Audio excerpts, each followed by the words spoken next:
Congresswoman Jasmine Crockett. I want to ask you about that in 1 second, but I do want to start. First of all, welcome. Thank you for being here. With the New York Times reporting that the DOJ closed an investigation into the president's border czar, Tom Homan, after he allegedly accepted a bag of cash from undercover FBI agents. Now, I should say the FBI director and the deputy attorney general say they found no evidence of wrongdoing. You're a member of the House Oversight Committee. Are you going to try to get information about the investigation? This is absolutely something that not only oversight but judiciary should look into, and I sit as the ranking member on the subcommittee for judiciary that is oversight. So this is something that me and my team are definitely going to look into, and hopefully the chairman of that subcommittee is interested in finding out what the truth is, because that is what we are really supposed to do. We are not supposed to figure out who is best friends with the president, and if they are closely aligned with him, then just ignore things while trying to make up things about political opposition. Well, on that note, I do want to turn to something that you heard the senator just say, which is he was talking about a resolution that came before the House this past week honoring Charlie Kirk. And there were 58 Democrats who voted against it. You were one. Yeah. Why? Absolutely. You know what? One of the things I do want to point out that's not been laid out that honestly hurts my heart is when I saw the no votes, there were only 2 Caucasians. For the most part, the only people that voted no were people of color, because the rhetoric that Charlie Kirk continuously put out there was rhetoric that specifically targeted people of color. And so it is unfortunate that even our colleagues could not see how harmful his rhetoric was specifically to us. And I can tell you that a month prior to him passing away, he had actually gotten out on his podcast. I wasn't aware of this at the time, but he got out there and he was talking negatively about me directly. So if there was any way that I was going to honor somebody who decided that they were just going to negatively talk about me and proclaim that I was somehow involved in the great white replacement, yeah, I'm not honoring that kind of stuff, especially as a civil rights attorney, and understanding how I got to Congress, knowing that there were people that died, people that were willing to die, that worked to make sure that voices like mine could exist in this place. So to me, just like we wanted to make sure that those Confederate relics were taken down, the idea of a new age relic being propped up was something that I just could not subscribe to. And it is unfortunate that more of my colleagues, even on my side of the aisle, could not see the amount of harm that this man was attempting to inflict upon our communities. So meanwhile, you obviously feel very strongly about the rhetoric that Charlie Kirk used, that you find objectionable, and also from others in the M.A.G.A movement. As the memorial service for him is going to happen later today, there is a debate over heated rhetoric on all sides. And listen, whether it's heated or not, the fact is Charlie Kirk should still be here. It should not have been that there was political violence that resulted because of the words that were coming out of his mouth, just like plenty of M.A.G.A hates when I mention white supremacy, which kind of tells you where M.A.G.A stands. But nevertheless, they get very upset when I talk about white supremacy. But that doesn't mean that somebody should then try to find a bullet or try to find a knife and harm me. Not in America. That's not who we are supposed to be. Well, let me ask you, because I do want to play a couple of statements that you made earlier this year. Okay. Unfortunately, we have someone that is occupying the White House, and as far as I'm concerned, he is an enemy to the United States.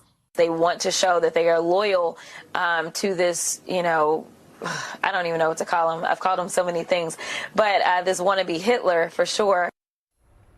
And to be clear, the president has attacked, other people have attacked you in his orbit, maybe not him personally. But do you have a responsibility as an elected official not to raise the temperature, but rather lower the temperature, particularly when there are people out there who listen to elected officials all over the place who are not well, who use that as a way to instigate the political violence that you were calling out? I think that my responsibility is to be transparent and to be honest. And the reality is that we are living in a time in which this administration and this regime is not interested in making sure that people understand history. We need to understand why they are so problematic. And so I am using that language because it is accurate language. When we see the consolidation of power, when we see them trying to chill speech of jokesters, when we're seeing all of this, that is a playbook out of Hitler, and I won't deny it. Like, these are the facts. But one of the things that I've never done that the president has done consistently is called specifically for violence. He has said, oh, beat that one up. He has said those types of things. We know that Charlie Kirk was saying things about who should live and who should die. I have never said those kinds of things. And I think that those things are the ones that are really, really dangerous. And even still, some of that will still be protected. We know that we still have laws that are on the book that certain speech is not protected, that it does cross over when you are inciting violence, such as what we saw on January 6th, when you are doing what we consider to be a terroristic threat of some sort, where it's a matter of, I'm not just saying it, but I have the apparent ability to carry that out. But me laying out historical facts, just like they don't want to talk about the fact that slavery was real in this country and that my people were enslaved and dragged and raped and abused, and they don't want to account for any of that. They don't believe in reparations. No, I think it is okay for me to understand history and communicate in a very clear way about why we should feel as if there is a concern. And when we swear an oath, which is what that first clip was, we swear an oath to the Constitution to protect against all enemies, foreign and domestic. And so if there is someone that is evidencing themselves, such as the president, who is going out and says, yes, I will take a $400 million plane from a foreign government, or is engaged in receiving crypto that we cannot track in exchange for, say, giving away chips to Saudi Arabia. No, we absolutely need to understand how these things could cause us harm. Or when he's cozying up to somebody like Vladimir Putin, it's not only a problem for us, but it's a problem for our allies. When you have somebody like Poland that is like, yeah, this is what Russia's up to, and the president is like, oh, that may have just been a mistake. We need to understand what all his business dealings are, even with Russia, because that has the potential of putting us in harm's way. Congresswoman Jasmine Crockett, thank you so much for being here. Nice to see you. Good to see you too. Hello, I'm Ted King, and you're watching another episode of the most dangerous combat sport in the world, American politics. Today, we'll be taking a look at the CNN program with Abby Phillips, talking to a Turning Point, Turning Point Advocates, which is part of the Charlie Kirk program or ideology or whatever you want to call it. But it's affiliate of the late Charlie Kirk. And we have Hogan, Gidley, and Brad Todd going to be discussing their ideologies regarding their fallen comrade and their Turning Point movement that they're implementing, starting in, I guess the inception of it is in Oklahoma. And they're going to try to spread this throughout the United States of America in hopes of doing what they do. Let's take a look. You said that they are only getting these jobs because of their race or gender. That's not what I said. And not because they are qualified. Not so what are I they said. qualified or not? That's not what I said. Are they qualified or not? The obvious playbook on how not to address the issue. Let's continue watching this debate on CNN Newsnight with Gabby Phillip. And I'll be back to give my thoughts on this as well. Oklahoma tonight says it will require a Turning Point chapter at every high school in the state. That, of course, is the group that Charlie Kirk founded. The state superintendent, who you might be familiar with because he's no stranger to controversy, says that it's a move that's designed to fight the left. We have seen the outpouring from parents, teachers, and students that want to be engaged in a meaningful work going on at Turning Point. For far too long, we have seen radical leftists with the teachers union dominate classrooms and push woke indoctrination on our kids. What we're going to continue to do is make sure that our kids understand American greatness, engage in civic dialogue, and have that open discussion. We will continue to do all that we can to make sure Oklahoma students have the best education possible. And if that's not enough, here's what he wrote in a letter to parents. Whether your child attends a public school, private school, or is homeschooled, they now have the tools to start a chapter, make their voices heard. Our kids must get involved and active. Our fight starts now. Sochi, I don't even know where to begin, but this is real. This is actually happening in America. Yeah, and it's scary. I mean, what happened to Charlie Kirk was a tragedy. And I actually take offense saying that the left wasn't speaking out, because I did, and so did a lot of other people, and Democrats did speak out that day and the days after.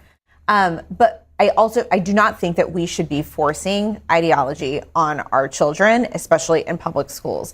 After the shooting of Gabby Giffords, we were not forcing ideology in Arizona about guns. You know, after Minnesota state legislator was killed and her husband was killed in their home by an anti-abortion activist, we weren't going into Minnesota schools and trying to promote abortion in those schools. So there are things that happen, and there are ways to honor Charlie Kirk's legacy. And I honestly think the best way to do that was what Erica Kirk was saying, was respect for the First Amendment, was things that Charlie lived by. This is not the respect for our public institutions and for First Amendment. This is forcing an ideology into our schools that I think is unacceptable. Hogan? Okay. Oklahoma itself, obviously a very conservative place. All 77 counties went for Donald Trump. They most likely will embrace at least parts of this. In the wake of Charlie Kirk's death, I think it can't be overstated the importance, the impact he's had on youth across this country. While I'm well aware that the left is going to be quite upset that students dare hear a different side of an issue as opposed to the leftist indoctrination they've been getting now in public schools for decades, thanks to the teachers' unions, this is a fight that they will have at the local level, undoubtedly. I would imagine, just for the sheer balance of the whole thing, this will end up being just fine. And I think students that want to opt in will opt in. Students that won't want to opt in won't opt in, and they'll do their own thing. But there are plenty of places to have robust, open, honest debate.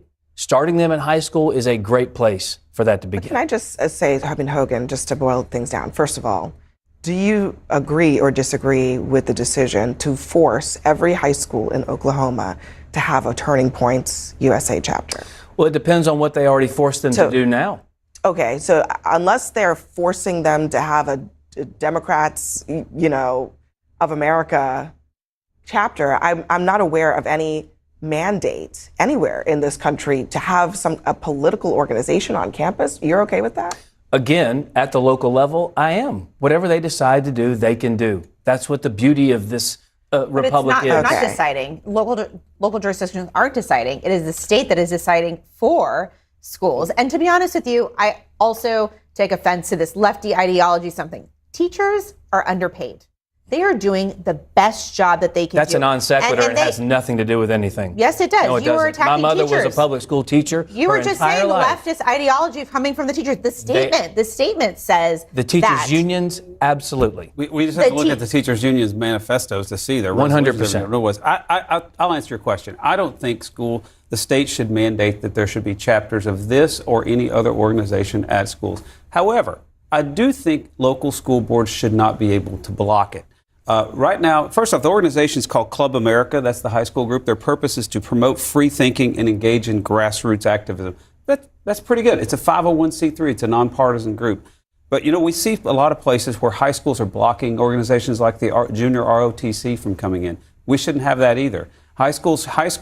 Students should be able to organize in these good patriotic groups in their own schools and where they can learn things and organize optionally. I mean, I agree with that. I'm not aware, I don't know what the deal is with schools blocking ROTC, but I'm also not aware of any schools blocking the creation of Turning Point chapters. I mean, it's just, if students want to create a chapter, they can. Why on earth is the state getting involved in saying... Mississippi, there's a contract right now that they may have tried to block a creation of. Okay, well, we'll look at... The school board, the local education association. Well, look. That's in the press in Mississippi. I mean, look, look, let me read this line again. Our kids must get involved and active. Our fight starts now. What fight? I mean, what is he talking about? Look, I was a public school teacher. I started my professional career teaching in public schools.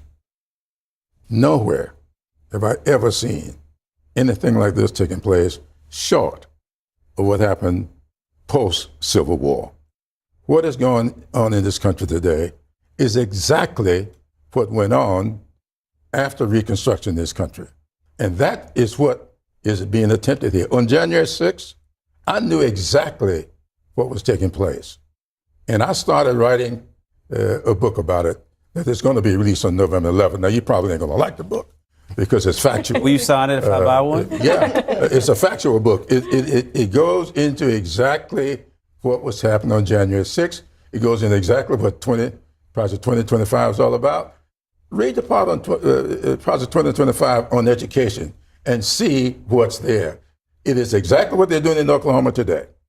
And they're getting their instructions from somewhere up here, and this superintendent is carrying them out. The Ryan Walters, I mean, he's been quite a character this year. He's also been investigating Oklahoma school districts for allegedly not honoring Charlie Kirk's death. I guess some of what's my question is about all of this is, are we just...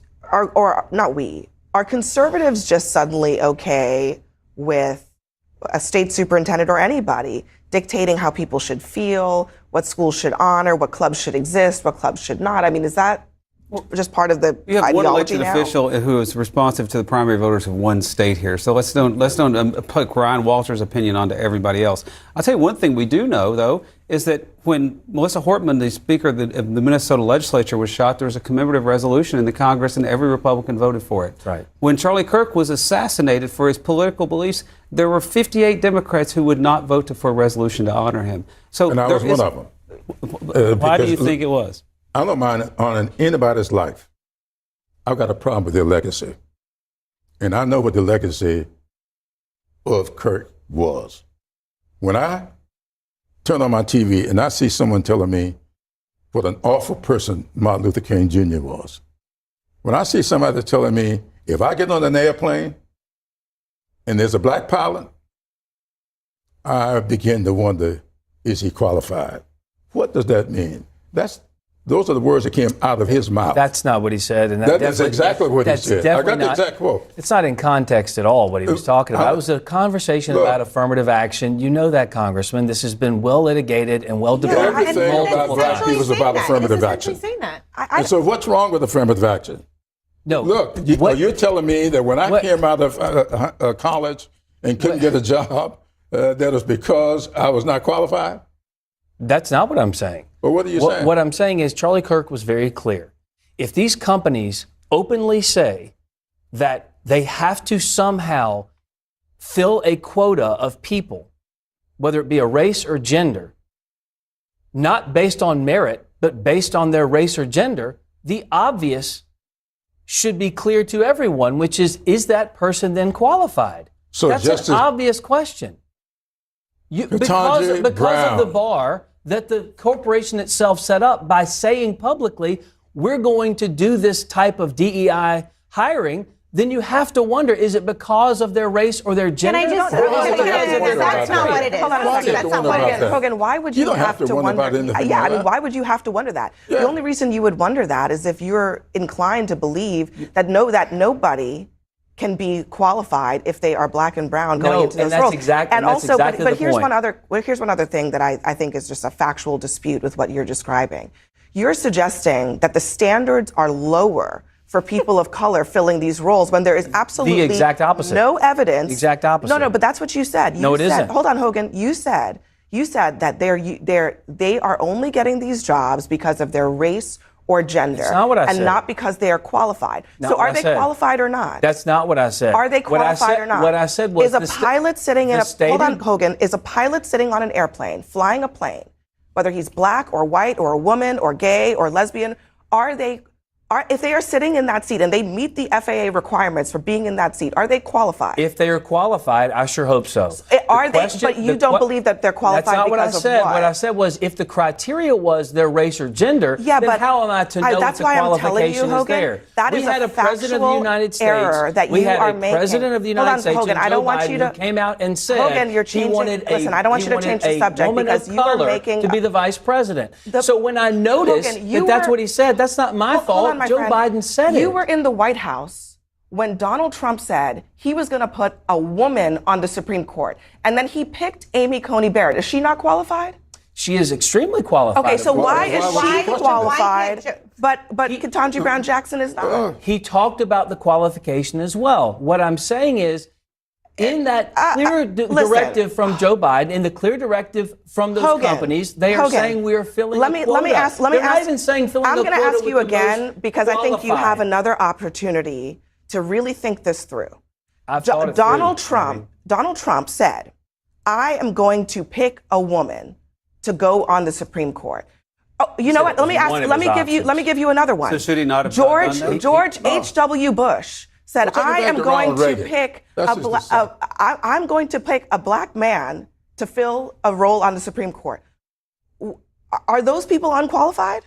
I want always the most qualified people to hold those jobs. Are they qualified or not? It depends on their qualification. Was it a quota or not? It's always a quota when you base it on race or gender. If you base it on qualification, if the person is hired as black or a woman or whatever, it doesn't matter. That's Let me just ask you a direct question. It's the ultimate meritocracy. Is it okay for Donald Trump to have DEI quotas or not? It's not okay for anyone to have DEI quotas. So then why did he have a DEI quota, by your definition, for Amy Coney Barrett? He didn't. He said that was one of the selections. People said he should fill it with a woman. Okay. He said he was going to fill it with a woman, and he did. He did not only interview women for the job. Correct. Okay.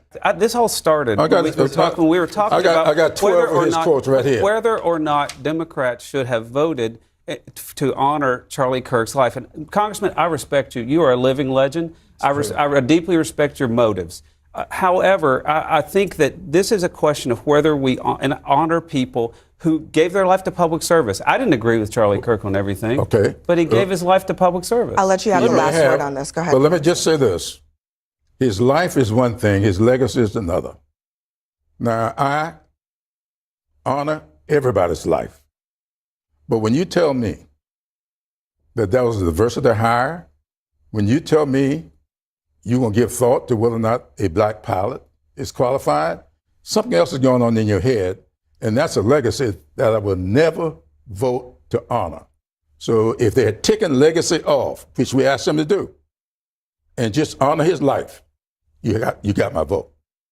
But his legacy, I know what my father's inherited from the legacy of the South. All right. Thank you, everyone, for that discussion. So now let's put this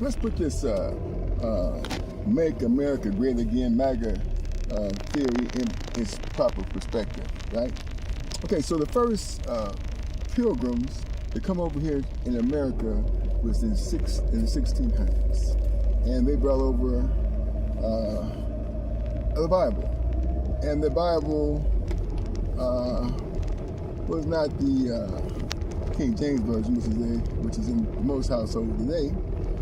I believe it was called the Genevieve Bible. I'll correct myself if I'm wrong on that. And then in the, I believe it's 1617, the first slave ships came over with the Africans, enslaved Africans. And so they knew about the book before they brought the enslaved Africans here. And they know exactly what it says and how it's said. So that's my perspective on this whole understanding about, when you start indoctrinating certain things, you have to tell the truth. And of course, every Bible most every Bible is in the households of these evangelical Christians, which I believe this is what these guys are talking about. Now, I don't know that for a fact. I'm only making speculation on basically on their basic on the fact that they're talking about the biblical Christianity, and so based on that, they need to understand what the excerpts at the end of this video is saying. With that being said, I'm Ted King. Thanks for tuning in to the most dangerous sport in the world, American politics. And oh, by the way, if you want some more information, watch our newest series, which is Kings and Priests, Biblical Agreements and Discourse. Every Sunday, live at 2 o'clock p.m. Pacific time. Thanks again. I'm Ted King. Look, boys and girls, the only reason there are white people is because black people came here first. And they faded as they moved farther and farther north from the equator. Their melanin faded so that their skin, their hair, and their eyes got lighter. Their brains didn't get smaller, but their skin, their hair, and their eyes got lighter. That's the only reason you children can call yourselves white. And you aren't white. We are all shades of brown.